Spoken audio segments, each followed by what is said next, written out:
Someone's asked me to create a video about 5 things to ask your financial advisor. And first piece of advice is always do what some random person on the internet asks you to do. Absolutely, because you never know, it might be fun. You might learn something, you might have a great experience, but always bring your dog along for protection, because that's important. So, number 1 piece of advice, looking for a financial advisor, look for someone independent. A lot of the advisors, probably 90-95% of the advisors out in the marketplace are paid for by the big banks or big financial institutions. So their responsibility is not to you, it's actually to the person who pays them at the end of the day. You want to find someone who's actually going to look after you, look after your best interests, take your money, look after it like it was their own, rather than doing exactly what the boss told them to do.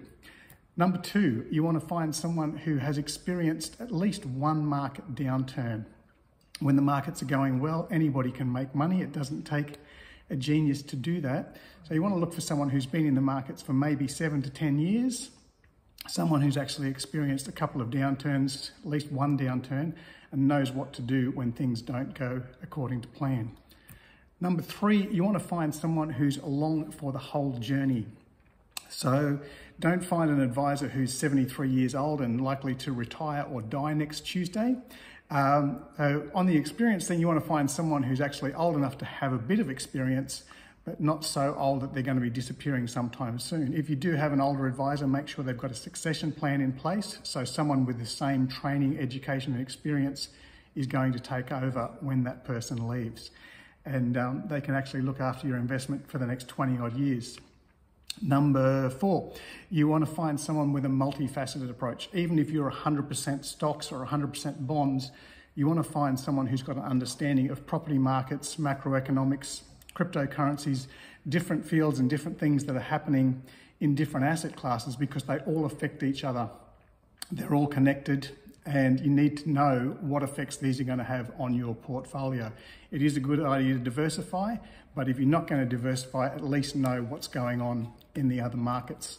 Number 5, ask for referrals. Any even crap advisor will have 1 or 2 happy clients that they just got lucky with. But if you give your phone number to the advisor and say, look, I want 5 people to call me and tell me how they've gone with you, then it's going to be more challenging for them to find 5 happy clients. If they get 5 happy clients who give you 5 phone calls, then fantastic. That's actually a keeper. Number 6, look for something special. Look for a little bonus. I know there's only supposed to be 5 in this list, but that's why we're doing 6. When I was a financial advisor, every average advisor sent out a Christmas card at Christmas, which was just a marketing thing, and anybody can do that. But every financial institution has your date of birth. And they usually ask you if you're married or single or partnered. So because I had on a database everyone's date of birth, I could send them out a birthday card a few days before their birthday. If they were married or partnered, I could send them a message 3 or 4 days before the anniversary and say, hey, by the way, Brian, you know, it's your anniversary with Susie next Tuesday. It's going to be 9 years you've been together. Maybe pick up a gift or maybe take her out somewhere nice. People appreciate that little stuff. When you're asking people about their money and their things, also ask them what they like to do on the weekends, what they do when they're not working, because you can actually make a connection with them that way.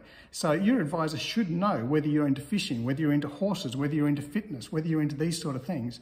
They should know how many kids you've got. They should know what you actually want to do once you stop working, once the money starts working for you. So find someone who connects with you on a human level as well as on a financial level.